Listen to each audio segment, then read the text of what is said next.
ఓం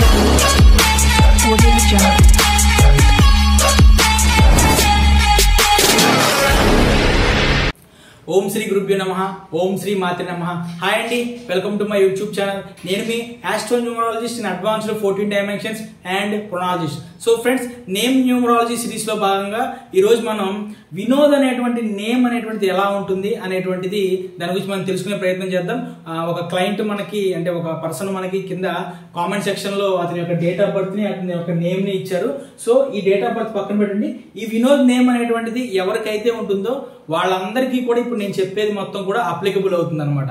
so friends, ముందుగా మనం చూసుకుంటే వినోద్ అనేటువంటి పేరు తీసుకుందామండి. వినోద్ అనేటువంటి పేరులో చూడండి, చార్లియన్ సిస్టమ్ ప్రకారం 23 నేమ్ టోటల్ వచ్చింది. మనకి తెలుసు 23 అనగానే మన వాళ్ళందరూ ఏం చెప్తారంటే royal star of the line అంటారు. Royal star of the line అంటే న్యూమరాలజీ మొత్తంలోకి కూడా ఎక్సలెంట్ నెంబరు. నీ లైఫ్ అద్భుతంగా ఉంటుంది, అసలు నీకు తిరుగుండదు, నువ్వు పట్టిందల్లా బంగారమే, అది ఇదని చెప్పేసి వదలగొట్టే మాటలన్నీ చెప్తూ ఉంటారు. 23లో నెంబర్ ఉంది కాబట్టి ఎంతమంది వినోదుల యొక్క లైఫ్ అనేటువంటిది సక్సెస్ఫుల్ గా ఉంది అనేటువంటిది ఒకసారి కింద మీరు కామెంట్ లో పెట్టండి, వినోదులు ఎవరైనా సరే. సో నేమ్ టోటల్ అనేటువంటిది 23 ఎక్సలెంట్ నెంబర్ ఉన్నా సరే, వినోద్ అనేటువంటి పేరున్న వాళ్ళ లైఫ్ అనేటువంటిది చాలా అంటే చాలా అప్ అండ్ డౌన్స్ ఉంటాయి. మరి ఎందుకు ఉంటాయి అంటే మరి న్యూమరాలజీ తప్ప ఏంటి అనేటువంటిది నేను ఇప్పుడు మీకు ఎక్స్ప్లెయిన్ చేస్తాను. నేను చూడండి, 23 నేమ్ టోటల్ ఒకటే కాదండి ఇంపార్టెంట్. నేను చాలా సార్లు చెప్పాను, అడ్వాన్స్డ్ 14 డైమెన్షన్ లో ఆస్ట్రో న్యూమరాలజీ ప్రకారం మన నేమ్ కరెక్షన్ చేసేటప్పుడు ఈ నేమ్ టోటల్ అనేటువంటిది ఏదైతే ఉందో అది ఒక చిన్న విషయం అండి, అంతే. ఫర్ ఎగ్జాంపుల్ ఇది ఒక 4 to 5% రోల్ మాత్రమే మనకి ప్లే చేసింది ఇందులో. బట్ కానీ మిగిలిన ఆస్పెక్ట్స్ ఏవైతే ఉన్నాయో అవన్నీ కూడా ఈ 23 నెంబర్ ని డామినేషన్ చేస్తూ నెగిటివిటీ అనేటువంటిది ఏ విధంగా పెంచినాయి అనేటువంటిది నేను ఇప్పుడు దీంట్లో మీకు క్లారిటీగా చెప్తాను. అప్పుడు అడ్వాన్స్డ్ 14 డైమెన్షన్ లో నేమ్ కరెక్షన్ చేయటం అనేటువంటిది ఎంత పర్ఫెక్ట్, దానివల్ల ఎందుకనే సక్సెస్ అనేటువంటిది ఎక్కువ ఉంటుంది అనేటువంటిది ఇప్పుడు మీకు క్లియర్ గా అర్థమవుతుంది అనమాట. సో నెంబర్ నేమ్ టోటల్ 23 ఉంది. మరి 23 ఉంటే ప్రతి ఒక్కరికి సక్సెస్ రావాలి కదా. మరి చెప్పేది అదే కదా, 23 అంటే ఎక్సలెంట్, ఒక అక్షరం యాడ్ చేసుకుంటే 23 అయిపోయింది, మీ లైఫ్ లో సక్సెస్ వచ్చేసింది, ఇక మిమ్మల్ని తిరిగి ఉండదు, మిమ్మల్ని కొట్టేవాడు అది ఇది ఓదర మాటలని చెప్తుంటారు కదా. మరి 23 నెంబర్ ఉన్నా సరే వినోద్ అనేటువంటి వాళ్ళకి ఎందుకు సక్సెస్ రావట్లేదు, ఎందుకు లైఫ్ లో స్ట్రగుల్స్ ఉన్నాయనేటువంటి చెప్తాను. చూడండి, మనం పెట్టేటువంటి పేరు ఏదైతే ఉందో ఆ నేమ్ అనేటువంటిది దాంట్లో నెగిటివ్ వైబ్రేషన్ అనేటువంటిది ఉండకూడదు. ఓకే, నెంబర్ 1 నెగిటివ్ వైబ్రేషన్ అనేటువంటి ఉండదు. ఇప్పుడు వినోద్ అనేటువంటి పేరు తీసుకోండి, చూడండి వినోద్ ప్రొనౌన్సియేషన్ అనమాట, ప్రొనౌన్సియేషన్ వినోద్. చూడండి, నోద్ అంటే మనం పలికేటువంటి అక్షరంలో నో అనేటువంటి నెగిటివ్ వైబ్రేషన్ వస్తుంది. ఓకేనా, ఈ నో అనేటువంటి నెగిటివ్ వైబ్రేషన్ రావటం వల్ల ఏమవుతుందంటే, నో అంటే ఏంటండి, నో అంటే ఏంటి, నాకు వద్దు అని అర్థం కదా, అంతే కదా. నో అంటే నాకు వద్దు అని అర్థం. ఈ నో అనేటువంటి పలికే వైబ్రేషన్ లో, అంటే స్పెల్లింగ్ కాదండి, పలికే వైబ్రేషన్. ఓకే, ఈ నో అనేటువంటి వైబ్రేషన్ అనేటువంటిది ఎవరి పేర్లు అయితే వస్తుందో వాళ్ళ యొక్క డేట్ ఆఫ్ బర్త్ లో అద్భుతమైనటువంటి యోగం ఉండనివ్వండి, వాళ్ళ డేట్ ఆఫ్ బర్త్ కాంబినేషన్ అద్భుతంగా ఉండనివ్వండి, కానీ వాళ్ళ లైఫ్ లో స్ట్రగుల్స్ అనేటువంటి చాలా అంటే చాలా ఎక్కువగా ఉంటాయి. ఫైనాన్షియల్ స్ట్రగుల్స్ అనేటువంటి చాలా ఉంటాయి. ఎందుకంటే వీళ్ళకి అవకాశాలు అనేటువంటివి వస్తూ ఉంటాయి, కానీ ఈ నో అనేటువంటి వైబ్రేషన్ వల్ల వాళ్ళకి తెలియకుండానే అవకాశాలు అనేటువంటివి వెనక్కి వెళ్ళిపోతూ ఉంటాయి అనమాట. అంటే వీళ్ళ కళ్ళ ముందు అన్ని కూడా కనిపిస్తుంటాయి. సో ఇదిగో ఈ పని చేయాలి మనం, దీనికి సంబంధించిన సోర్స్ ఇక్కడ ఉంది, సో ఇవన్నీ కూడా, ఈ విషయాలన్నీ కూడా వీళ్ళకి తెలుస్తుంటాయి. బట్ కానీ వెళ్ళి ఆ పని అనేటువంటిది స్టార్ట్ చేయగానే పని కంప్లీట్ అవ్వకుండా మధ్యలోనే ఆ రిసోర్సెస్ మొత్తం అందరు వెనక్కి వెళ్ళిపోవటం, అలానే వీళ్ళు చేయాలనుకున్న పనిలో సక్సెస్ రాక స్ట్రగుల్ అనేటువంటి ఏర్పడటం, ఫైనాన్షియల్ గా స్ట్రగుల్, ఫ్యామిలీ పరంగా స్ట్రగుల్ అనేటువంటివి ఏర్పడుతుంటాయి. సో ప్రొనాలజీ అనేటువంటిది అంత కీ రోల్ ప్లే చేసింది. అందుకే ఎవరి నేమ్ లో కూడా బ్యాడ్ వైబ్రేషన్ ఉండేటువంటి నేమ్స్ ఉండకూడదు. సో ఈ 23 అనేటువంటి నేమ్ టోటల్ ఉన్నా సరే ఈ ప్రొనౌన్సియేషన్ ఏదైతే ఉందో ఈ ప్రొనౌన్సియేషన్ అనేటువంటిది నెగిటివ్ వైబ్రేషన్ ఇచ్చింది. నెక్స్ట్ ఇక దీన్ని ఏదైతే 8 ఉంది అనుకోండి, ఓవెల్స్ కౌంట్ తీయండి, IA 1 O7 7 1 8. ఓకే, ఇప్పుడు 8 వచ్చింది. ఈ 8 మనం లైఫ్ ఆర్జిన్ నెంబర్ అంటాం అనమాట. 8 అనేటువంటిది చాలా బ్యాడ్ నెంబర్ అని మనందరికీ తెలుసు. ఈ 8 అనేటువంటిది ఎంత బ్యాడ్, ఈ 8 వల్ల మన ఇండియా అంటే మన భారతదేశం మన కంట్రీ ఏదైతే ఉందో ఈ కంట్రీ కూడా మన కంట్రీ కూడా చాలా స్ట్రగుల్ అయిందండి. దీనికి సంబంధించిన ఒక వీడియో కూడా చేశాను రీసెంట్ గా, నేను దాని కింద డిస్క్రిప్షన్ లో ఇస్తాను, లేదంటే ఐ కంటెంట్ లో ఇస్తాను, మీరు చూడండి డిస్క్రిప్షన్ లో. చాలా అద్భుతంగా ఉంటుంది. భారతదేశం మీద 8 అనేటువంటిది రక్త అక్షరాలతో లెక్కించదగినటువంటి అనేకమైనటువంటి దుర్ఘటనలు ఈ 8 వల్లే జరిగినాయి. ఇంతవరకు కూడా ఎవ్వరు మన తెలుగు న్యూమరాలజీలో ఎవ్వరు ఈ విధంగా రీసెర్చ్ బేస్డ్ గా 8 మీద చేయలేదన్నమాట. నేను వీడియో చేస్తే నా ఛానల్లో ఉంటుంది, డిస్క్రిప్షన్ లో ఉంటుంది, చూడండి. సో ఈ 8 అనేటువంటి బ్యాడ్ నెంబర్ అండి. ఈ 8 అనేటువంటి బ్యాడ్ నెంబర్ అనేటువంటి దాని వల్ల ఏమవుతుందంటే ఫైనాన్షియల్ ప్రాబ్లమ్స్ అనేటువంటిది విపరీతంగా వస్తాయి మనకి. ఫైనాన్షియల్ గా అప్ అండ్ డౌన్స్ విపరీతంగా వస్తాయి. అప్ ఉండదండి, డౌన్ లోనే ఉంటారు. నెక్స్ట్ 8 అనేటువంటిది ఎవరి నేమ్ లో వస్తుందో వాళ్ళకి ఫ్యామిలీ ప్రాబ్లమ్స్ అనేటువంటిది చాలా ఎక్కువగా ఉంటాయి. వైఫ్ అండ్ హస్బెండ్స్ మధ్య గొడవలు ఏర్పడటం కానివ్వండి, లేదంటే రిలేషన్స్ దెబ్బతింటం కానివ్వండి, వీళ్ళు ఏదైతే అనుకున్నారో దానికి రివర్స్ అవుతుండటం కానివ్వండి, ఒక చిన్న విషయానికి కూడా ఇంట్లో పెద్ద పెద్ద గొడవలు జరిగిపోవడం కానివ్వండి, అంటే సక్సెస్ రేట్ అనేటువంటిది డౌన్ ఫాల్ లో ఉంటుంది, మనశ్శాంతి అనేటువంటిది కూడా డౌన్ ఫాల్ లోనే ఉంటుంది అనమాట. చూసారా 23 ఇక్కడ పెట్టే నేమ్ నెంబర్ ఒకటే ఇంపార్టెంట్ కాదండి, దీంట్లో ఉండే ఓవెల్స్ కౌంట్, దీంట్లో ఉండే కాన్స్టెంట్ కౌంట్స్ కూడా చాలా ముఖ్యం అనమాట. నేమ్ లో అన్ని కలిపి ఇదంతా కూడా పాజిటివ్ లో ఉన్నప్పుడు మాత్రమే ఈ నేమ్ అనేటువంటిది పాజిటివ్. ఇక నెక్స్ట్ నేమ్ స్టార్టింగ్ లెటర్ ఏంటండి, వి అనేటువంటి నేమ్ స్టార్టింగ్ లెటర్ అనమాట. సో ఈ వి అనేటువంటి నేమ్ స్టార్టింగ్ లెటర్ అనేటువంటిది మన యొక్క డెస్టినీ, అంటే ఇతని డేట్ ఆఫ్ బర్త్ ఇదండి. డేట్ ఆఫ్ బర్త్ అంతా వేరు వేరు ఉండేగా చెప్తున్నాను. ఇతని యొక్క డెస్టినీకి కంపాటబిలిటీలో ఉండాలి. చాలా మంది కూడా నక్షత్రాల పేర్ల మీద పెట్టాలంటారు. సో నక్షత్రాల పేర్ల మీద పెట్టాలా లేదంటే డెస్టినీ మీద పెట్టాలా అనేటువంటిది కూడా నేను ఒక వీడియో చేశానండి, కింద డిస్క్రిప్షన్ లో ఉంటుంది, లేదంటే నా ఛానల్లో ఉంటుంది, ఒకసారి మీరు వెళ్ళి చూడండి, మీకు క్లారిటీగా అర్థమవుతుంది అనమాట. ఓకే, సో ఇతను వి అనేటువంటి నేమ్ ఏదైతే ఉందో ఇతని యొక్క డెస్టినీకి పాజిటివ్ కాబట్టి నో ఇష్యూ. అదే మీ యొక్క స్టార్టింగ్ లెటర్ అనేటువంటిది మీ యొక్క డెస్టినీ కనుక కంపాటబిలిటీలో లేదనుకోండి, ఆ నేమ్ పెట్టిన దగ్గర నుంచే నెగిటివిటీ అనేటువంటి స్టార్ట్ అయిపోతుంది. అందుకే డేట్ ఆఫ్ బర్త్ ప్యాటర్న్ లో డేట్ ఆఫ్ బర్త్ అనేటువంటి అద్భుతమైనటువంటి నెంబర్లు ఉన్నా సరే నేమ్ స్టార్టింగ్ లెటర్ ఫెయిల్ అవడం వల్ల చాలా మంది స్ట్రగుల్ అయిన వాళ్ళు చాలా మంది ఉన్నారండి. సో ఈ నేమ్ స్టార్టింగ్ లెటర్ కూడా చాలా అంటే చాలా ఇంపార్టెంట్. మన అడ్వాన్స్డ్ 14 డైమెన్షన్స్ లో ఆస్ట్రో న్యూమరాలజీ ప్రకారం నేమ్ కరెక్షన్ చేసేటప్పుడు నేమ్ స్టార్టింగ్ లెటర్ కూడా first preference name starting letter ఉంటుందండి. సో మీరు ఎవరైనా సరే అడ్వాన్స్డ్ 14 డైమెన్షన్ లో ఆస్ట్రో న్యూమరాలజీ ప్రకారం నేమ్ కరెక్షన్ అనేటువంటి చేయించుకోవాలంటే కనుక స్క్రీన్ మీద కనిపిస్తున్నటువంటి నా నెంబర్ కి మార్నింగ్ 10 గంటల నుంచి ఈవినింగ్ 4 గంటల లోపు ఫోన్ చేసే ప్రయత్నం చేయండి. సో ఇది. ఇక నెక్స్ట్ చూసుకుందామండి. నెక్స్ట్ చూసుకుంటే మనకి నేమ్ అనేటువంటిది నేమ్ యొక్క వైబ్రేషన్ అనేటువంటిది అంటే ఫ్రీక్వెన్సీ అనేటువంటిది చాలా అంటే చాలా ముఖ్యం అండి. వినోద్ అనేటువంటి నేమ్ యొక్క ఫ్రీక్వెన్సీ వచ్చేసి 590 హెడ్జెస్ అండి. సో నేమ్ యొక్క ఫ్రీక్వెన్సీ అనేటువంటిది చాలా అంటే చాలా కీ రోల్ ప్లే చేసింది. దీని మీద నేను మళ్ళీ మీకు ఒక సపరేట్ ఒక వీడియో చేస్తాను, అప్పుడు మీకు క్లారిటీగా అర్థమవుతుంది. మినిమం అండి, మినిమం మళ్ళీ చెప్తుందండి, మినిమం ఎవరికైనా సరే 1400 నుంచి 1500 హెడ్జెస్ లో ఖచ్చితంగా నేమ్ మినిమం ఉండాలి. ఇది మినిమం అండి. ఇక వీళ్ళ నేమ్ లో ఉన్నటువంటి దోషాలు, వీళ్ళ డేట్ ఆఫ్ బర్త్ ప్యాటర్న్ ఉన్నటువంటి నెగిటివ్స్, వీళ్ళ ఫ్యామిలీ మెంబర్స్ వల్ల నెగిటివ్స్, దాన్ని బట్టి ఈ ఫ్రీక్వెన్సీ నుంచి పెంచాలి. మరి ఎంత ఉందండి, 590 హెడ్జెస్ ఉంది. కానీ ఎంత ఉండాలి, మినిమం 14 నుంచి 1500 హెడ్జెస్ ఉండాలి.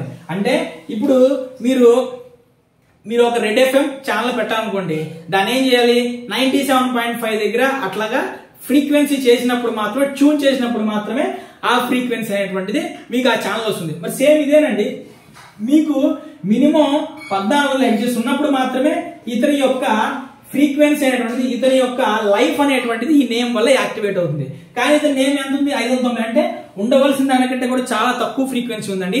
ఈ విధంగా ఉండవలసిన దానికంటే కూడా చాలా తక్కువ ఫ్రీక్వెన్సీ ఉన్నప్పుడు ఏమవుతుందంటే జీవితంలో వీళ్ళకి వచ్చే ప్రతి అవకాశం కూడా వీళ్ళు అందిపించుకునేటువంటి స్టేటస్ లోకి వీళ్ళు వెళ్ళలేరు. అంటే ఎవరైనా ఒక అవకాశం ఇస్తారు ఇతనికి, కానీ ఆ అవకాశం అనేటువంటిది ఇతని వరకు రాకుండా మధ్యలో వేరే ఎవరో ఒకళ్ళు అవకాశం తీసుకెళ్లిపోతూ ఉంటాం. అదే గద్దలాగా తన్నికెళ్ళిపోయారంటారు, అలానే నోటి దగ్గర కూడా లాగేశారు అన్నారు చూసావా. ఆ విధంగా లైఫ్ లో ఎదిగేటువంటి ప్రతి అవకాశం కూడా వీళ్ళని దాటి వెళ్ళిపోతూ ఉంటుంది. అంటే 100% అవకాశాలు వీళ్ళు మహా అయితే 10% కూడా వీళ్ళు అక్వైర్ చేయలేకపోతారు అనమాట.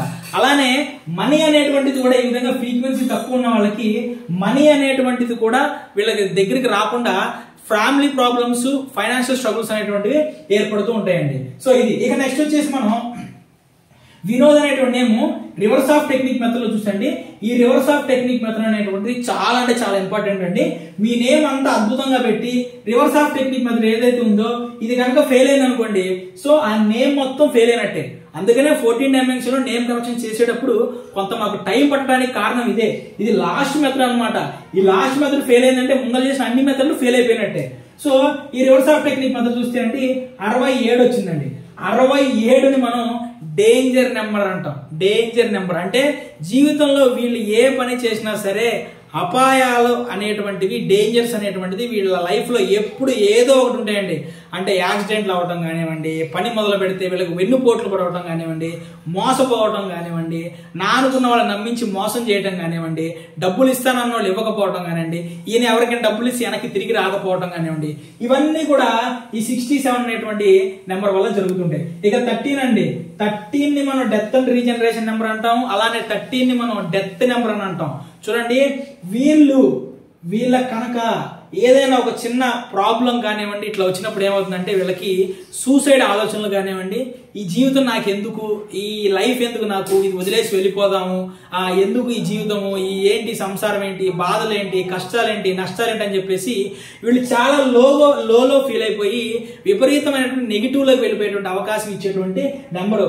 ఎవరి నేమ్ లో కూడా 13 నెంబర్ అనేటువంటి బ్యాడ్ నెంబర్స్ అనేటువంటిది రాకూడదండి. సో ఇదండి వినోద్ అనేటువంటి నేమ్ ఏదైతే ఉందో ప్రతి ఒక్క వినోద్కి కూడా నేను చెప్పిన ప్రతి ఒక్కటి కూడా అప్లికబుల్ అవుతాయండి. సో ఫ్రెండ్స్ ఇంకా నెక్స్ట్ ఇంకా ఉందండి, వీడియో అవ్వలేదు, ఇంకా ఉంది. సో ఎవరైనా సరే మీ యొక్క నేమ్ అనేటువంటిది తెలుసుకోవాలంటే కనుక, ఈ అనాలిసిస్ మొత్తం కావాలంటే కనుక నేను వీక్లీ వన్స్ ఒక వీడియో చేస్తానండి. కింద కామెంట్ బాక్స్ లో మీ యొక్క నేము, మీ యొక్క డేట్ ఆఫ్ బర్త్ అనేటువంటిది పెట్టండి, వీడియో చేస్తాం. లేదు మీకు చాలా ఫాస్ట్ గా కావాలి, పర్సనల్ గా కావాలి అంటే కనుక నా వాట్సాప్ నెంబర్ ఏదైతే స్క్రీన్ మీద కనిపించిన నెంబర్ ఏదైతే ఉందో వాట్సాప్ నెంబర్ అది, దానికి మీరు ఏం చేస్తారంటే మీ యొక్క ఫుల్ నేమ్ ఏంటి, మిమ్మల్ని ఏమని పిలుస్తారు, మీ యొక్క డేట్ ఆఫ్ బర్త్ ఏంటి అనేటువంటిది పంపించండి. సో దానికి నేను చాలా మినిమల్ అమౌంట్, ఒక బిర్యానీ కాస్ట్ ఎంత అయితే ఉంటుందో అంతే, నేను బిర్యానీ కాస్ట్ అయినంత దాని అమౌంట్ నేను ఛార్జ్ చేస్తానండి. చేసి నేను దానికి ఈ బేసిక్ అనాలిసిస్ ఉంటుంది, ఆ బేసిక్ అనాలిసిస్ మొత్తం కూడా నేను మీకు చెప్పే ప్రయత్నం చేస్తాను. ఇక నెక్స్ట్ ఇప్పుడు ఎవరైతే వినోద్ అనేటువంటి ఆయన ఎవరైతే ఉన్నారో ఆయన యొక్క డేట్ ఆఫ్ బర్త్ వచ్చేసి 12/6/1992 అండి. సో దీన్ని మనం ప్యాటర్న్ లోకి మార్చాం. మనం 3-6-3-3 ప్యాటర్న్ వీళ్ళది. ఓకేనా, 3-6-3-3 ప్యాటర్న్ అంటే వీళ్ళు వీళ్ళు ఏంటంటే ఈ 3/3 కాంబినేషన్ కి సంబంధించినటువంటి వ్యక్తులు అనమాట. మనకు అందరూ తెలుసు 3 అంటే అధిపతి వచ్చేసి బృహస్పతి అండి. వీళ్ళు చాలా అంటే చాలా తెలివిగా ఉంటారు, చాలా అంటే చాలా నాలెడ్జ్ అనేటువంటిది గెయిన్ చేస్తారు, ఎక్వైర్ చేస్తారు. ఇక నెక్స్ట్ వీళ్ళ ప్యాటర్న్ కనుక మనం చూసుకుంటానండి, 3 అనేటువంటి దాన్ని 6 అనేటువంటి దాన్ని కూల్ నెంబర్ అంటాము, హెల్త్ ఇంపాక్టెడ్ నెంబర్ అంటాం. ఒకసారి చూడండి, ఈయన ప్యాటర్న్ మొత్తం కూడా హెల్త్ ఇంపాక్టెడ్ నెంబర్ లోనే ఉంది. అంటే 3-6 అంటే ఈయన లైఫ్ లాంగ్ కూడా హెల్త్ కి సంబంధించిన ఇష్యూస్ అనేటువంటిది చాలా ఎక్కువగా ఫేస్ చేస్తూ ఉంటారు. చాలా అంటే చాలా ఎక్కువగా హెల్త్ సంబంధించిన ఇష్యూస్ వస్తుంటాయి. దాంట్లో కూడా వీళ్ళు చలికాలంలో చాలా ఇబ్బంది పడతారు. ఎందుకంటే 3-6 మనం కూల్ నెంబర్ అంటామండి. దీనివల్ల ఏమవుతుందంటే లంగ్స్ కి సంబంధించిన ప్రాబ్లమ్స్, శ్వాసకోశ సంబంధించిన ప్రాబ్లమ్స్, అంటే రెస్పిరేటరీ ప్రాబ్లమ్స్ ఉంటాయి కదా, రెస్పిరేటరీ ప్రాబ్లమ్స్, జలుబు అనేటువంటి వీళ్ళకి చాలా ఎక్కువగా వస్తుంటుందండి. నెక్స్ట్ వచ్చేసి వీళ్ళకి సైనస్, మైగ్రేన్, దగ్గు, దమ్ము, ఆయాసం లాంటివి ఎక్కువగా వచ్చేటువంటి అవకాశం ఉంటుంది. హెల్త్ కి సంబంధించిన ఇష్యూస్ అనేవి చాలా ఎక్కువ వస్తాయి. సో ఖచ్చితంగా వీళ్ళు హెల్త్ పరంగా చాలా అంటే చాలా జాగ్రత్తగా ఉండాలి. చలికాలంలో ఇంకా కూడా జాగ్రత్తగా ఉండేటువంటి అవసరం ఉందండి. ఇక ఈ యొక్క డేట్ ఆఫ్ బర్త్ కనుక చూసుకుని, ఇది యొక్క డేట్ ఆఫ్ బర్త్ కనుక మన స్ట్రెంత్ లోకి మారిస్తే 244 degrees, ఇది మనకి 160 minutes వచ్చిందండి. 244 degrees 160 minutes. ఇక దీని కనుక మనం నెక్స్ట్ డిగ్రీస్ మినిట్స్ లోకి మార్చినప్పుడు ఇది మీకు 35 degrees 14 minutes వచ్చిందండి. సో ఈ క్యాలిక్యులేషన్ అంతా కూడా నేను నా ప్రీవియస్ వీడియోలో నేను ఆల్రెడీ క్లియర్ గా ఎక్స్ప్లెయిన్ చేశాను, కింద డిస్క్రిప్షన్ ఉంటుంది, అది కూడా వీడియో చూడండి, మీకు ఇదంతా తెలుస్తుంది. మీ నేమ్ మీరు క్యాలిక్యులేషన్ చేసుకోవచ్చు అనమాట. అంటే వీళ్ళకి 35 degrees 14 minutes వచ్చిందండి. 35 degrees 14 minutes అంటే వీళ్ళు ఏంటంటే వీళ్ళు ఎక్స్ట్రాడినరీ లైఫ్ అంటే ఒక కంపెనీలో పెద్ద సిఇఓ, పెద్ద వీసీలు ఉంటారు కదా, వైస్ ప్రెసిడెంట్స్ కానివ్వండి, సిఇఓస్ కానివ్వండి, లేదంటే పెద్ద మేనేజర్స్, వీళ్ళు అంటే లక్షల రూపాయలు అనేటువంటి జీతాలు ఆర్జించేవాళ్ళు, లక్షల రూపాయల ట్రాన్సాక్షన్స్ లావాదేవీలు చేసే వాళ్ళందరూ కూడా ఇదే స్ట్రెంత్ లో ఉంటారండి. మరి ఇంత స్ట్రెంత్ లో ఉన్న వీళ్ళకి చెప్పాను కదండి, మినిమం 1500 హెడ్జెస్ నేమ్ అనేటువంటిది వీళ్ళకి ఉండాలి. అలా ఉన్నప్పుడు మాత్రమే వాళ్ళ లైఫ్ అనేటువంటిది అంత గొప్ప స్థాయికి వెళ్ళిద్ది అనమాట. బట్ కానీ వినోద్ నేమ్ ఎంత ఉందండి 590 హెడ్జెస్ 1500 హెడ్జెస్ ఎక్కడ 590 హెడ్జెస్ ఎక్కడ అంటే ఉండవలసిన దానికంటే కూడా చాలా అంటే చాలా తక్కువ అంటే 30% ఉంది ఒక రకంగా చెప్పాలంటే వీళ్ళకి ఉండవలసిన 30% ఉంది కాబట్టి ఉండవలసిన ఫ్రీక్వెన్సీ కంటే కూడా మినిమం 1500 వీళ్ళకి ఉండాలి కానీ దానికంటే తక్కువ ఉంది కాబట్టి జీవితంలో ఎదిగేటువంటి అవకాశం ఎదిగేటువంటి ఏవైతే మనకి ఆ పాసిబిలిటీస్ ఉంటాయో అవన్నీ కూడా వీళ్ళని దాటి వెళ్ళిపోయేటువంటి సిచ్యువేషన్స్ అనేటువంటివి ఎక్కువగా జరుగుతుంటాయి లైఫ్లో స్ట్రగుల్స్ ప్రాబ్లమ్స్ ఇవన్నీ కూడా ఏర్పడుతుంటాయండి ఒకవేళ ఈ వినోద్ అనేటువంటి పేరు పక్కన కుమార్ అనేటువంటి పేరు ఉందనుకోండి అది ఇంకా నెగిటివ్ అండి ఇంకా దారుణంగా వెళ్ళిపోతారు ఈ కుమార్ అనేటువంటి నేమ్ గురించి నేను నెక్స్ట్ మీకు ఎక్స్ప్లెయిన్ చేస్తాను సో ఫ్రెండ్స్ ఇది వినోదన్ అంటే నేమ్ ఉన్న వాళ్ళు ఎంత త్వరగా వీలైతే అంత త్వరగా అడ్వాన్స్డ్ 14 డైమెన్షన్లో ఆస్ట్రో న్యూమరాలజీ ప్రకారం నేమ్ కరెక్షన్ చేయించుకొని వాళ్ళ లైఫ్లో ఈ నెగిటివ్స్ మొత్తం నుంచి దూరంగా వెళ్లాల్సిందని చెప్పి నేను కోరుకుంటున్నాను ఎందుకు అడ్వాన్స్డ్ 14 డైమెన్షన్ అని చెప్తున్నానంటే 23 అనేటువంటి గుడ్ నెంబర్ ఉన్న అక్షరం మార్చి అక్షరం పెట్టి న్యూమరాలజీలో గుడ్ నెంబర్లో పేరు పెడతారు కదా 23లో ఉన్నా సరే వీళ్ళకి సక్సెస్ రేట్ అనేటువంటిది ఎందుకు లేదనేటువంటిది కేవలం అడ్వాన్స్డ్ 14 డైమెన్షన్లో ఆస్ట్రో న్యూమరాలజీ ప్రకారం మాత్రమే తెలుస్తుందండి అందుకని మీరు ఎవరైనా సరే నేమ్ కరెక్షన్ చేయించుకోవాలంటే కనుక మీరు స్క్రీన్ మీద కనిపిస్తున్నటువంటి నా నెంబర్కి మార్నింగ్ 10 నుంచి ఈవినింగ్ 4 మధ్యలో ఫోన్ చేసే ప్రయత్నం చేయండి థ్యాంక్ యూ